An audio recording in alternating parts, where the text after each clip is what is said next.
சாய்ராம், என் அன்பு செல்லுமே, வாழ்க்கையில் எவ்வளவோ சந்தோஷமான விஷயங்கள் எல்லாம் நடந்திருக்கிறது. ஆனால் உன் வாழ்க்கையில் உன் மனதுக்குள் ஒரே ஒரு விஷயம்தான் இன்று வரை ஓடிக்கொண்டே இருக்கிறது. உன்னை விட்டு போன உறவாக இருந்தாலும் சரி, இல்லை எதுவாக இருந்தாலும் சரி, அது ஒன்றே ஒன்றுதான் ஓடிக்கொண்டே இருக்கிறது. எவ்வளவோ சந்தோஷமான நிகழ்வுகள் எல்லாம் உன் மனதுக்குள் இருந்தாலும் அது அனைத்தையுமே மறந்துவிட்டு கஷ்டத்தை மட்டுமே ஞாபகத்தில் வைத்து கொண்டிருக்கிறாய். இது எந்த விதத்தில் உனக்கு நியாயமாக தெரிகிறது? தங்கமே, கஷ்டங்கள் இருக்கும், பல நஷ்டங்கள் இருக்கும். ஆனால் அது அனைத்தையுமே ஒரு பாடமாக மட்டும்தான் எடுத்துக்கொள்ள வேண்டும். அடுத்த முறை இது நடக்கக்கூடாது என்ற ஒரு விஷயமாகத்தான் எடுத்துக்கொள்ள வேண்டுமே தவிர அதுவே முழு வாழ்க்கை என்று எடுத்துக்கொள்ளவே கூடாது. எந்த அளவுக்கு உன் வாழ்க்கையில் நடக்கும் கெட்ட விஷயங்களை நீ மறக்கிறேயோ அந்த அளவுக்கு உன் வாழ்க்கையில் நீ நிம்மதியாக இருப்பாய், சந்தோஷமாக இருப்பாய், கவலை இல்லாமல் இருப்பாய். நீ எந்த அளவுக்கு உன் வாழ்க்கையில் நடந்த கெட்ட விஷயத்தை மனதுக்குள் வைத்து கொண்டு இருக்கிறாயோ அந்த அளவுக்கு உன் நிம்மதி போகும். எந்த விஷயமும் செய்ய முடியாது, அடுத்த கட்ட வாழ்க்கைக்கு நகர முடியாது.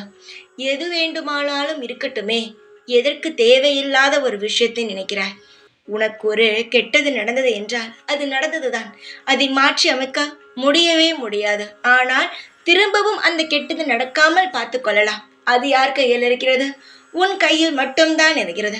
அதை மட்டுமே மனசுக்குள் வைத்துக்கொண்டு வாழ்க்கையை நடத்த பழகிக்கொள். அதுதான் நல்லது. திரும்ப திரும்ப அது ஒரே விஷயத்தை நீ மனதுக்குள் வைத்து கொண்டே இருந்தால் அடுத்த கட்டத்திற்கு நகர முடியாது. திரும்பவும் அதே தவறுதான் பண்ணுவாய். எதுவுமே உன்னால் செய்ய முடியாது. நீ நன்றாக இருக்க வேண்டும் வாழ்க்கையில் என்று நினைத்தால் போன விஷயத்தை மறந்துவிட்டு, வாழ்க்கையில் நடக்கும் கெட்ட விஷயத்தை மறந்துவிட்டு, இனி என்ன பண்ணலாம், இனி என்ன செய்யலாம், இதை மட்டுமே யோசித்து அதற்கான புது புது வழிகளை உருவாக்கி வாழ்க்கையில் நல்ல முறையில் நடத்த பழகிக்கொள். நிறைய விஷயங்கள் உனக்காக காத்து கொண்டிருக்கிறது.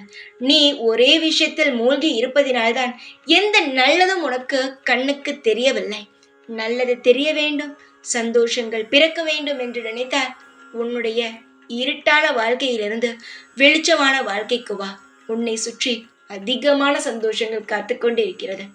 உன்னுடைய அடுத்த கட்ட வாழ்க்கையே சந்தோஷம்தான். அதை ஞாபகம் வைத்துக்கொள்.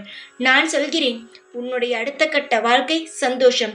இதுவரை வாழ்ந்த வாழ்க்கை அனைத்தையும் கனவாக நினைத்து மறந்துவிட்டு இனி வரப்போகும் சந்தோஷத்தை மனதால் ஏற்றுக்கொண்டு நிம்மதியாக வாழ பழகு. நீ எந்த அளவு நிம்மதியாக இருக்கிறாயோ அந்த அளவுக்கு உன் வாழ்க்கையில் மேலும் மேலும் சந்தோஷங்கள் நடக்கும். இது நான் உனக்கு தரும் ஒரு சக்தி வாய்ந்த வாக்கு. இதை நீ நன்றாக ஞாபகம் வைத்துக்கொள். உனக்காக நான் இருக்கிறேன். நீ சந்தோஷமாக இருப்பாய். ஓம் சாய்ராம்.